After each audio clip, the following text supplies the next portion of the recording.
Hi, students. So we're moving into Aristotle. That's exciting.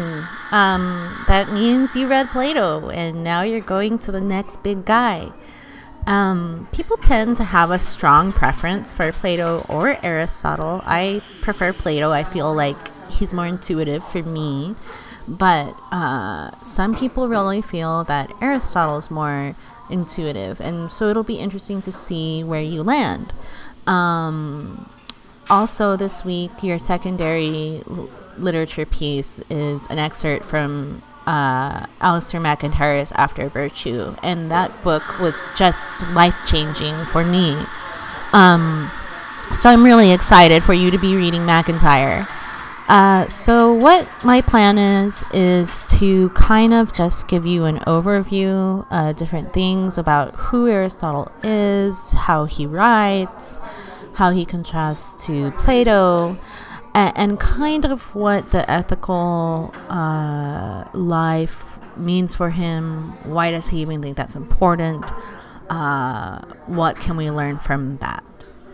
So when I met my husband, he had just come from Oxford, where he studied with Richard Sorabji, who is a scholar of ancient political thought.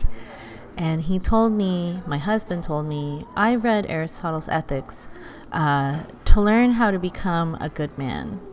And I remember thinking, wow, I need to marry this person. But I think that's right. Like, the ethics is different because I think more than any other text, which text can teach us how to live, right? This one almost seems kind of like designed for that. It gets into the nitty-gritty of things in a way I think that other theorists maybe don't. I mean, you might say Aquinas does, but he kind of is following Aristotle in that. I want to talk to you a little bit about Aristotle's life. So he was born in northern Greece, and when he's young, he's 17, he goes to Plato's Academy, and he stayed there till Plato died. So you might also know that he was the tutor of Alexander the Great for a bit. And then eventually he comes back to Athens and he starts his own school. He's interesting because, for us, right, we're going to look at his ethics and politics, but he's someone who does everything, right? He does botany, biology, medicine, astronomy, metaphysics, language, literature, all of these kind of studies of those things. He was charged with impiety. Actually, I think this is interesting. And then he decides to leave Athens. He says, lest the Athenians sin against philosophy a second time. This particular work that you're reading now, Nicomachean Ethics, is named for his son, which is kind of cool. Cicero, who we're not really going to get to spend time with, also wrote about ethics for his son. So I think that's a nice little insight. So let's talk a little bit about Aristotle's work, okay? So we know that he wrote literary works. We know that he probably had dialogues among those. We don't have any of them. What we have, we think, are his lecture notes, though some scholars think it's not lecture notes, but that's another matter. I think that's a good way of thinking about when you read him. It's like a really extremely talented professor, probably better professor than anyone has ever seen in our experience, who... These are his notes to try to get his students to think, to provoke them into thought, while also guiding them. This, though, means that it's hard to read. It is, at least I found it really hard to read. It seems unfinished. It seems choppy sometimes. There are things that are missing in the sense that, he's not spelling out everything. You're going to have to do a lot of work when he says something and then he moves to something else and it seems like there's a lot of assumptions packed in there. You're going to have to unpack them. People tend to draw this hard contrast between Plato and Aristotle.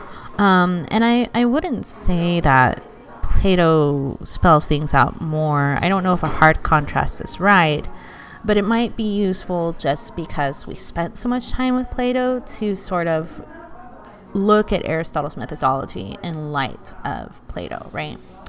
So, go back to how Plato thinks of the good. He's got the divided line, the allegory of the cave.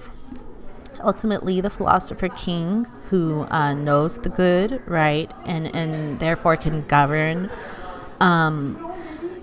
This might have left you with the question, well, is knowledge of the good practical or is it theoretical? And this kind of came up in that secondary lit piece that you guys read by Abensour about Arendt and the cave. So Aristotle, for him, ethics and politics are a part of practical knowledge. You might say he spends less time thinking about us pursuing them for their own sake and more time thinking about us pursuing them for the sake of being healthy.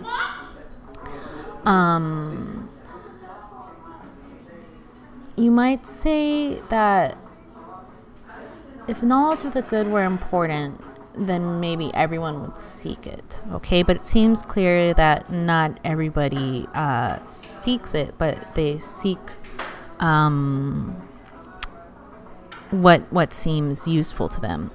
And this, I think, is a hard departure from Plato and later Augustine, right? Who think kind of there's this driving desire underneath all we do that actually is oriented toward the good, even if we're mistaken about it. This is maybe a little bit different. So just to kind of maybe spend a little bit more time talking about the status of theoretical and practical knowledge, or practical wisdom in Aristotle, you might think theoretical science is sort of something like mathematics, okay?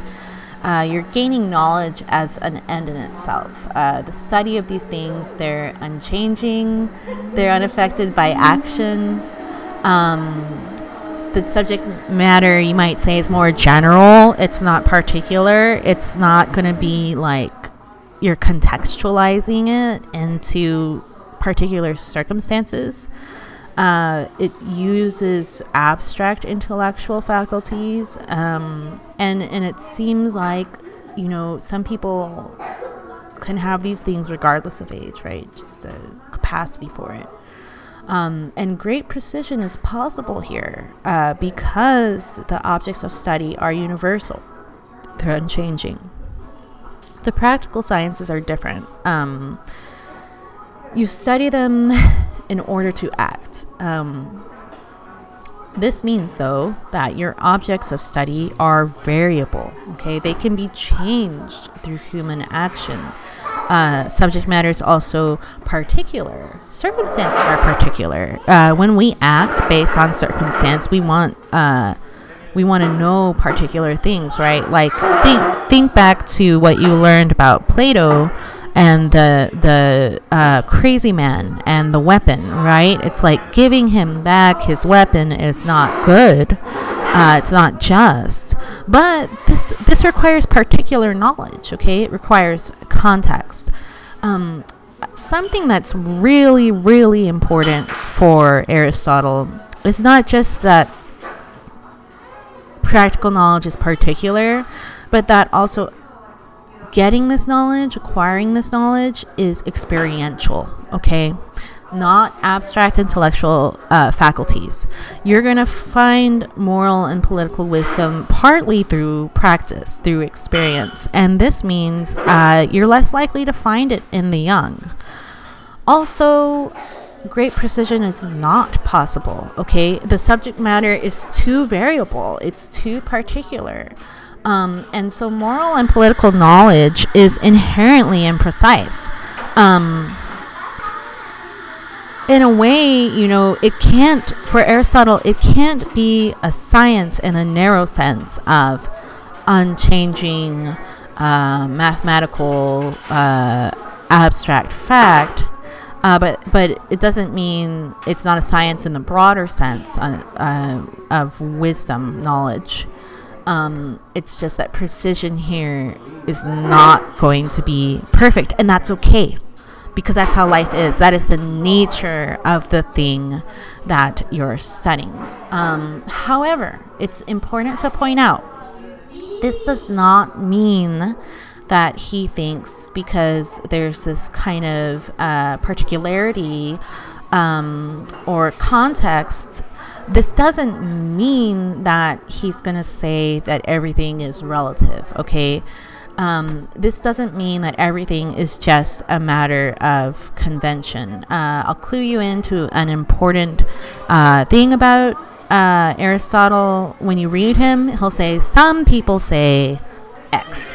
Some people say Y. So that's important.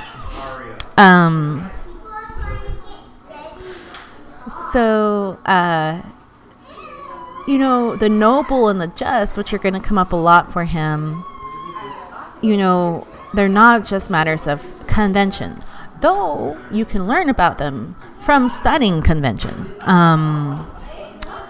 Still, for Aristotle, theoretical wisdom does seem to be the highest calling, philosophical contemplation. And like Plato, he thinks most people can't do it. So then, the pursuit of absolute good maybe is kind of ambiguous here. And while the noble and just come up a lot in the ethics and politics, and the good, by virtue of that, it's not going to be quite the same as reading the Republic. So let's talk a little bit about Aristotle's framework. So Aristotle's going to say that in order to know something, this is good background for you, you have to know 4 things: its matter, its form, its power, and most importantly, its end, or its purpose. That's its telos, okay? The matter is the material cause, what something's made of. The form is the formal cause, its pattern. The power is the efficient cause, what brings it into being. And the end, the telos, the final cause, is what something is for. And it's that last cause that does the most lifting for him. So let's say that we're going to ask what political philosophy should do. Then the question is going to be, what is a polis, right? What is a city? In terms of the material cause, it's a particular group of human beings called citizens. In terms of its form, he seems to think it's a partnership for life under the regulation of laws. In terms of its power, you might say it's a kind of need. And in terms of its purpose, and this I think is the most important here, it's the good, the perfection of its members. This is why political science is called architectonic by Aristotle, or the master science, right? Because it's the study of how we should live, and in this way it has control over all other disciplines. So then political science is kind of about the human good. Then, you kind of have to ask, well, what is the human good? And, I like going through this with you because when we ask the question, what is the human good? It's going to give you sort of the whole kind of taste of what Aristotle's going for here. But it's also a nice example of how Aristotle's method works. So, if politics seeks the highest human good, what is the highest human good? Well, Aristotle's going to say the highest human good would have 2 qualities. It would be good for its own sake, but other goods would be sought for its sake, right? So on the one hand, health and money are things that you seek for the sake of the good. And I think that's an important difference for Plato, because you have Aristotle, who is going to say, yeah, to have the highest good, you do have to have health, you do have to have money. But then, he's also going to say that if something is the highest human good, it's also going to be for its own sake, importantly here, self-sufficient. Okay, when he says for its own sake, he's really thinking self-sufficiency. So what he thinks meets this definition is happiness. And for him, happiness is, you might almost say, an activity, living well, doing well. He says all other things are done, at least partly, for the sake of happiness. It makes life desirable. Okay, so what is happiness then? And here, is kind of a fun way to go through his method. Happiness, what do people think it is? Well, some people say it's pleasure. And he says, well, it involves pleasure, but we've all experienced unhappiness in the midst of pleasure, right? I mean, we've all experienced the kind of like, oh, I'm really enjoying this, but it's going to be over, and then I'm going to be bummed out. Also, pleasure comes and goes, right?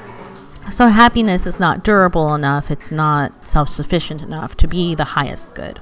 Honor, some people say, that is what happiness is. But Aristotle's going to point out, look, we don't want honor for its own sake. We want it because it has a connection to excellence, right?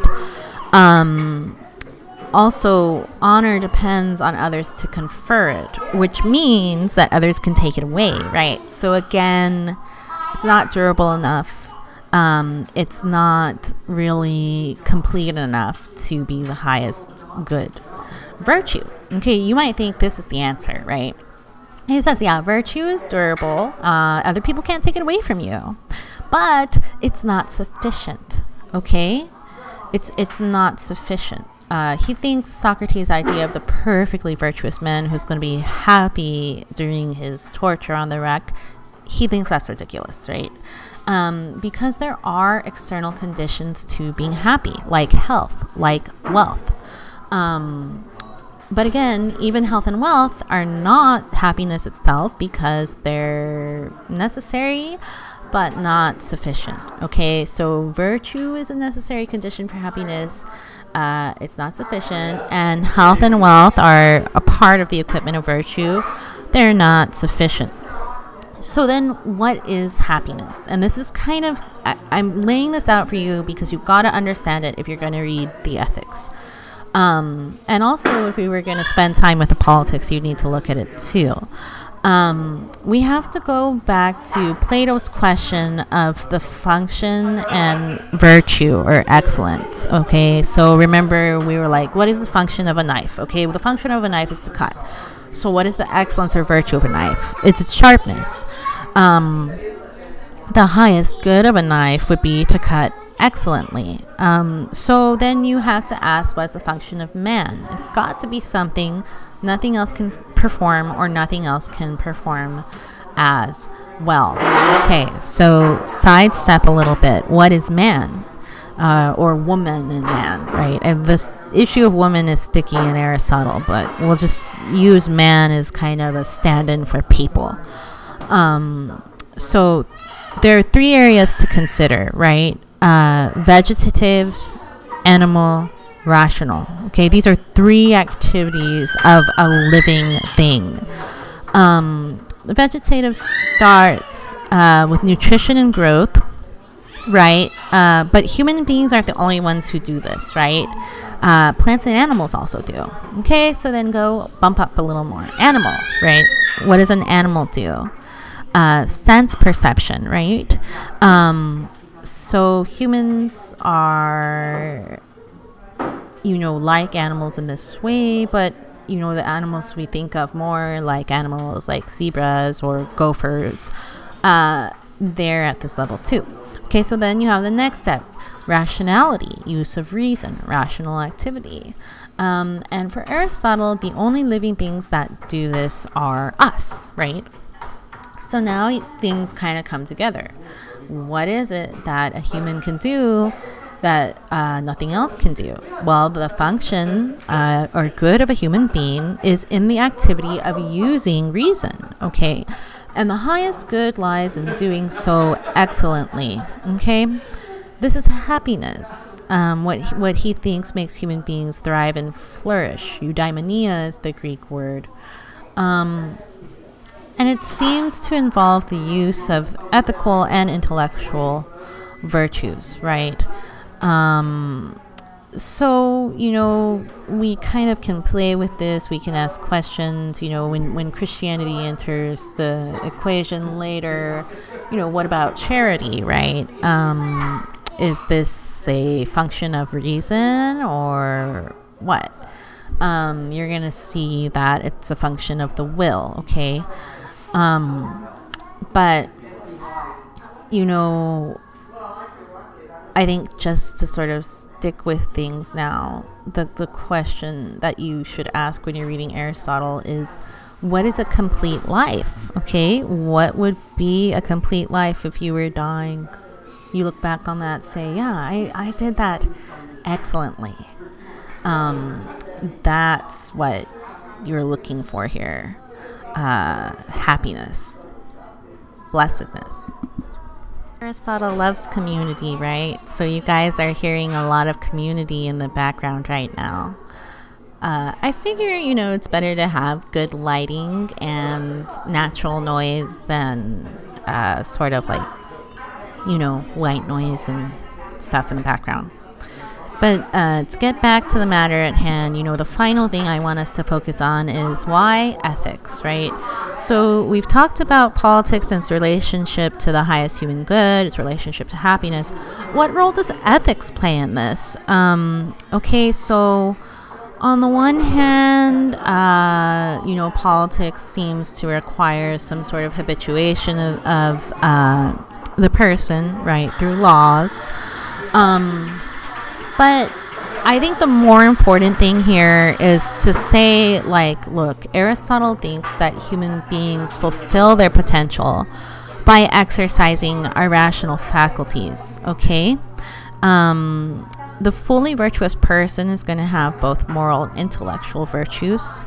But, in order to do this, to be ethical, right, in this way, you have to be, it seems, brought up in a properly governed regime, which is where the politics come in. But you have to be in a community, in a place where you can be active, right? Because happiness is an activity. It requires practice. It requires particularity. And so the ethical life, right, means a life in community. And that's kind of where I'll end.